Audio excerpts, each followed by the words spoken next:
Hallelujah. Praise the name of the living God. This is morning breakfast. Balamusizako mwena baganda bafe mu Kristo abafuna morning breakfast wano mu kanisa abagisanga ku YouTube abagisanga ku Facebook. Glory be unto the Lord. Amachamalungi. Hallelujah. This is morning breakfast from the book of James chapter 4 verse 7 and verse 8. Katsabe. Father in heaven, we thank you for this new day once again. It is a blessed Tuesday. Tata webale tukuwa ekitiibwa tukuwa matendo. Here we are in your presence once again. Almighty Father, a merciful God, a gracious God, pour out your mercy unto us, pour out your grace unto us, and breathe upon your word. In Jesus' name we have prayed. Amen and amen. Ulira James oba Yakobonya essuula ey'omusanvu n'ey'omunaana. Amina. James chapter 4 verse 7 and verse 8. Only 2 verses in our morning breakfast. Ulira therefore submit to God. Full stop. Therefore submit to God. You have to be submissive unto God. Resist the devil and he will flee from you. Mukama waffe yeebazibwa abooluganda. Weegaane Setaani, mwegaanenga Setaani naye anaabadduka. Mukama waffe yeebazibwe. Kale mujeemulukukirenga Katonda. Therefore submit to God. How are you going to submit to God?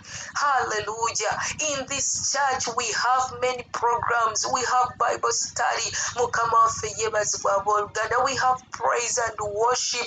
Gwe programs omanyi ez'ekanisa beera awo ng'okola otya ng'ozaatula. So you have to be submissive.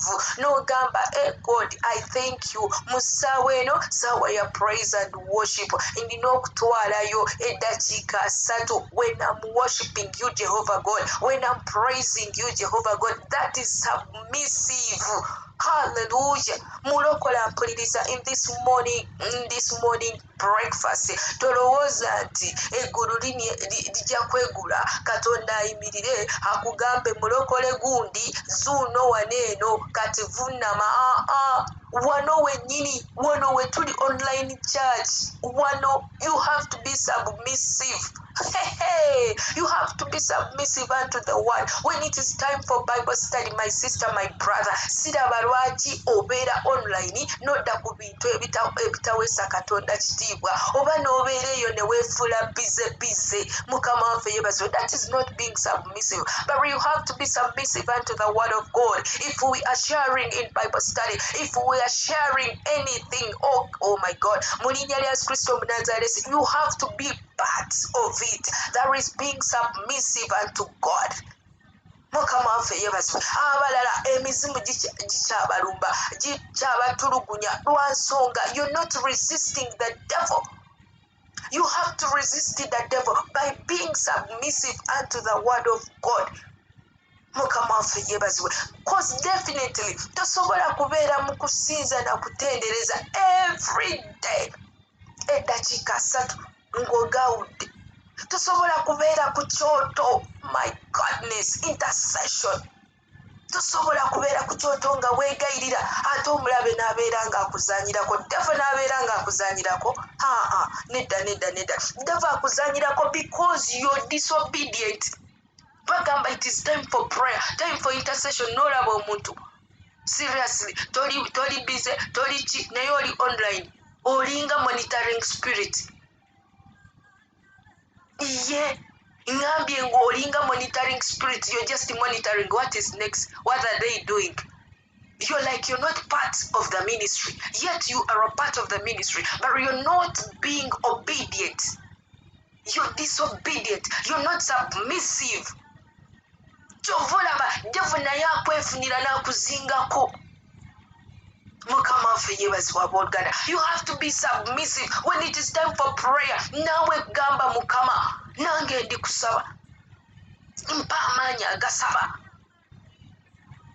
But if you begin to say no, prayers are only for commandos. Commando, tola abantu ba commando gundi. My dear, stana chakuzanyira ku bwongo nyo ate ekiddamu nti nyo kubanga for you you're not submissive. Ulire kyawandikibwa bwe kigambye this morning breakfast James 4:7. Therefore submit to God. How are you going to submit to God?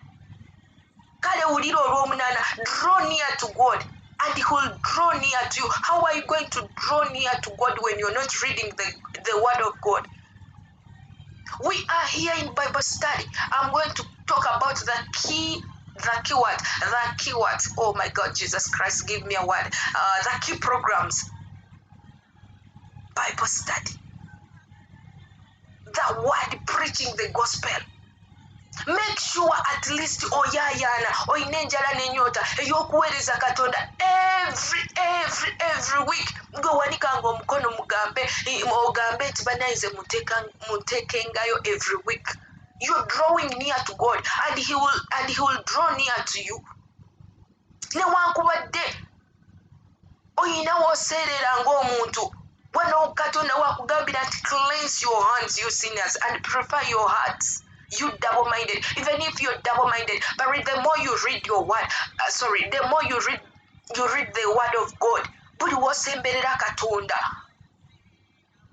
Oba double-mindedness nga bugenda ekigambo kya Katonda kikuza bujja.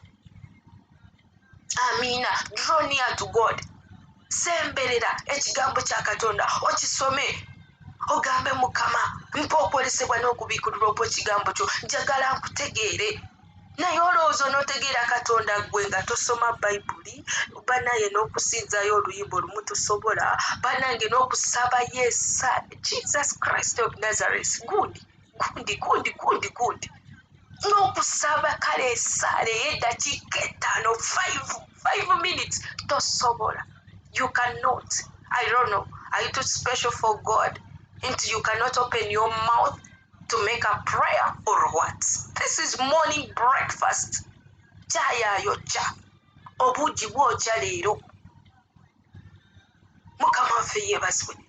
Bayibuli ekugambye oba Bayibuli etugamba draw near to God and he will draw near to you. Submit unto God and resist the devil. The more you give yourself to the presence of the Lord, Setaani adduka yekka. Setaani agenda yekka. Tosobola kusula ku kyoto riba zikataya manderebebo rima kosiya baba. Setaani n'asigala ng'akyakutulugunya. Simanye emizimu mbuze nalose bannange eziruka bannange bazirusa because you're not submissive era Setaani agira akuddusa paka wonoddiramu amagezi n'okutegeera n'okumanya osemberere Katonda obeere submissive unto God. Naye ng'okyali ku bibyo emizimu gy'ewammwe gikyakuddusa na gino gye tugoba wano kuvaawo genda gijja erigwe because you're not submissive unto God. You're not resisting the devil. Bayibuli egamba nti Yesu Kristo yagamba abayigiriza nti you people you cannot even pray for 1 hour. Just 1 hour. Kati nze njogedde dakiika 5 prayer ya dakiika 5 but if you cannot make a prayer for 5 minutes I'm sorry for you. To be honest, there sisobola kuyamba because you have to draw near. Omwoyo omutukuvu olowooza n'akukozesa atya when you're not drawing near to him? Let me tell you, fena tukuze. I think in this ministry all of us we are above 20 years. Mukama waffe yeebazibwe. Naye omuntu akubeera okumpi gw'ogamba ati gundi nkolera ku kino gundi mpeereza kino omuntu ali ewala ate onoomutuma. Kati wobeera ewala ne Katonda, how will God use you? How will your Holy Spirit minister to you when you are far away from Holy Spirit? You have to draw near to Holy Spirit. When it is reading the word, obeere ng'osoma. When it is Bible study, obeere ng'oli Bible study. When it is time for prayers, obeere ng'osaba. Ogambe Mukama nzize. Katonda anaakuyigiriza atya when you cannot open even your mouth? Bible egamba open your mouth and I will fill you. Kati anaakukozesa atya when you're not submissive? Oh my goodness. Omwoyo omutukuvu anaakukozesa atya? Mulokole. James 4:7 Bible egambye, therefore submit to God, resist the devil and he will flee from you. Draw near to God and he will draw near to you. Kati wobeere wala ne Katonda naye anaabeera wala naawe. That is the opposite of this verse. Draw near to God. When you draw near to God, Katonda naye ng'akusemberera. Hey, wobeere wala naye ng'abeere wala. Hey, Mukama waffe yeebazibwa abooluganda. Hallelujah. Be submissive. Be submissive unto God. This is morning breakfast. Wano sisuukawo. Amina ayagala okulokoka emikono mu kifuba. Gamba Katonda omulamu, Katonda omwesigwa. Nsonyiwa ndi mwonoonyi mu maaso g'Omukama naye nzija amakya ag'olwaleero morning breakfast eno nga Mukama nzikiriza n'omutima gwange okuweewa obutuukirivu nga nkusaba Mukama ojja amaanya gange nze yatula amaanya go gaddemu ogwokubiri gaddemu ogwokusatu gamba Yesu Omunazaleesi gy'amaanya gange gano mu kitabo ekyokufa ogawandiike mu kitabo eky'obulamu era njatula n'akamwa kange nga tewali ankase nti ndokose okuva na leero muganda nga azeemu ensaala eyo olokose mu linnya lya Yesu. Mukama akunyweze, semberera Katonda and be submissive unto God and resist the devil, he will flee from you mu linnya lya Yesu. Have a blessed Tuesday. Katonda abanjagalire. Amina. Shalom.